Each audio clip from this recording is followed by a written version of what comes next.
troisième et dernier exposé là-dessus parle justement des modèles et des fonctions de calcul. Et la question que je voudrais ouverte aussi, éventuellement ouverte à la discussion, c'est de la théorie à la pratique ou est-ce que tout ça est bien utilisable, est-ce que tout ça est fiable finalement? Alors, il est clair que dans tout ce que j'ai dit précédemment, le modèle de risque impose un minimum de fonctions de calcul pour estimer les niveaux de risque. Il faut estimer les niveaux de qualité des services de sécurité, il faut estimer les facteurs de réduction de risque, il faut évaluer avant une exposition naturelle à des risques, on a un processus pour la gravité et la classification, il faut savoir calculer les effets combinés, enfin calculer, prendre en compte les effets combinés de plusieurs services et de plusieurs facteurs de réduction de risque, estimer avec tout ça des paramètres de risque et estimer finalement la gravité d'un risque.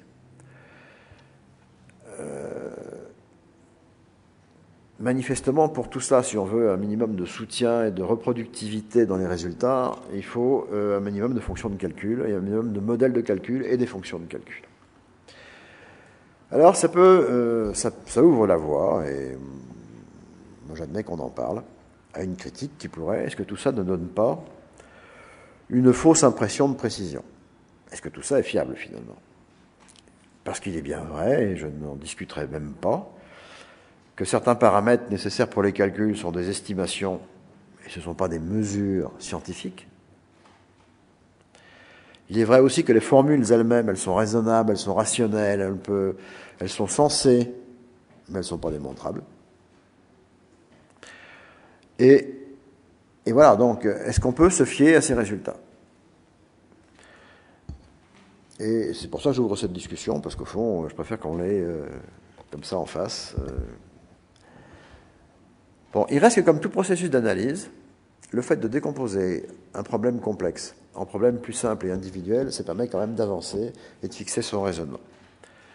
Et c'est plus facile et ça aide à la décision. Ce sont des supports au raisonnement et des aides à la décision. Et finalement, je réponds à ceux qui disent c'est de vous donner une fausse impression de scientifisme. Faut encore mieux des modèles de calcul que l'on sait devoir contrôler plutôt que pas de modèle du tout. Et je préfère encore proposer un modèle en disant voilà comment il est construit, voilà pourquoi on l'a construit, voilà comment il fonctionne. Et certes, il n'est pas, c'est pas gravé dans le bronze, mais au moins on sait comment on va le contrôler, on sait ce qu'il faut faire pour le contrôler. Et s'il y a un problème, c'est dans la pratique d'un modèle plus que dans l'usage dans la pratique et dans l'usage du modèle plutôt que dans le modèle lui-même. Alors, en fait, le point que je veux aborder, c'est la chose suivante.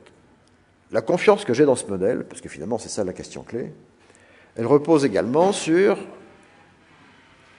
un principe que j'ai appelé de prudence, parce que je n'ai pas voulu l'appeler principe de précaution, parce que, bon,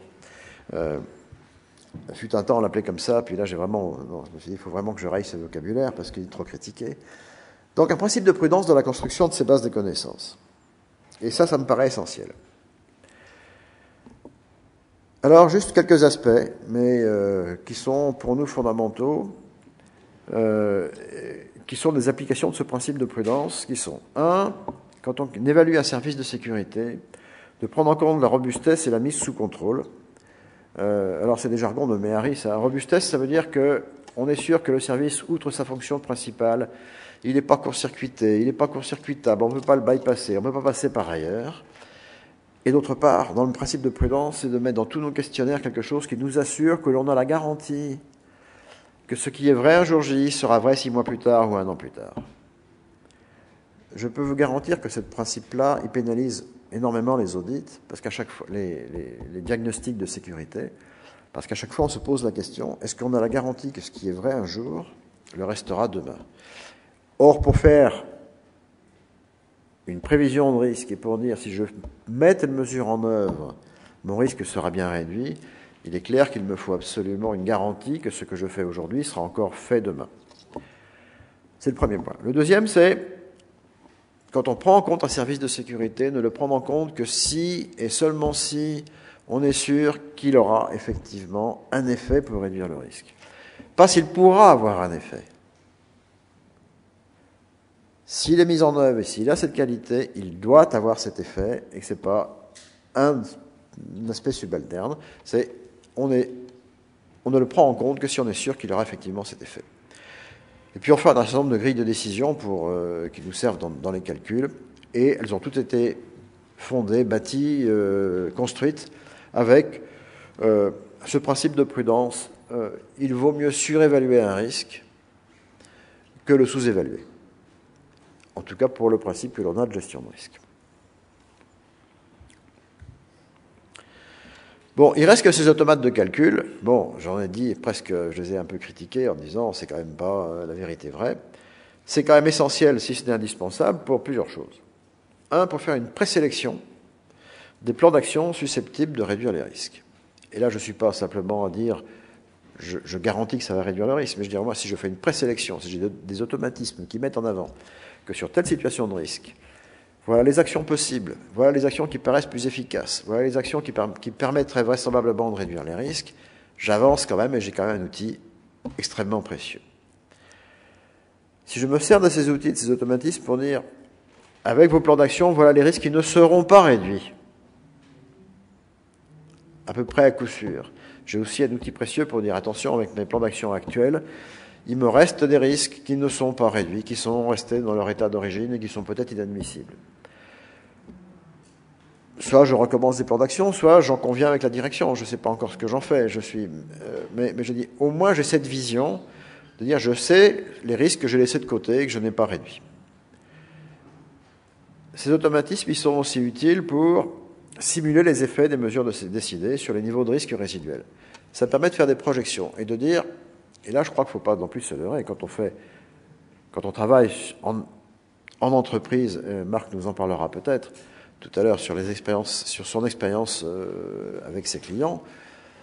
Moi, la mienne, en tout cas, c'est que quand on commence un plan d'action, au début, il reste beaucoup de risques qui ne sont pas réduits. Et quand on fait des prévisions en fonction des plans d'action, si on part de 100 risques inadmissibles, il n'est pas rare de se retrouver à l'issue au premier plan d'action présenté à la direction avec une vingtaine ou une trentaine de risques qui sont toujours inadmissibles à l'issue du plan pluriannuel. C'est qu'on ne peut pas tout faire. Mais la moindre chose, si on veut piloter les risques, et piloter vraiment par les risques, et en fait des tableaux de bord de gestion de risque, c'est au moins de ne pas se leurrer et de savoir dire, oui, voilà mes prévisions, avec ces plans d'action, voilà comment on réduit les risques. Si vous voulez qu'on aille plus vite, il faut mettre simplement plus de moyens. Donc, mais au moins, on a ouvert une discussion. Et au moins, on est clair sur, je ne ferai pas tout à la fois, mais un risque inadmissible, ce n'est pas forcément un risque intolérable. Et un risque inadmissible, peut-être qu'on peut se donner le temps de le réduire et de passer plusieurs plans pluriannuels pour le réduire. Bien, donc une mise en pratique raisonnée consiste donc à définir et à sélectionner un certain nombre de projets en fonction des présélections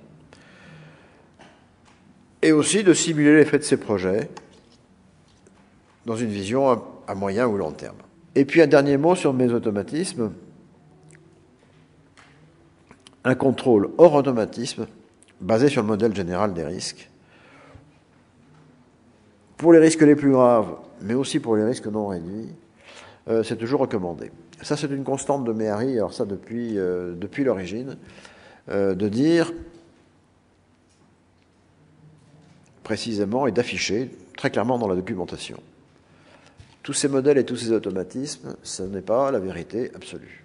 Donc, ce sont des aides. Ce sont des aides à la décision. Ce ne sont que des aides à la décision.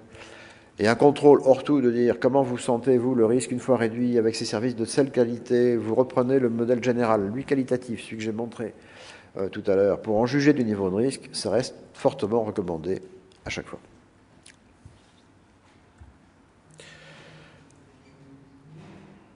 En pratique, pour Méhari 2010, on a incorporé dans la base de connaissances ces fonctions de calcul.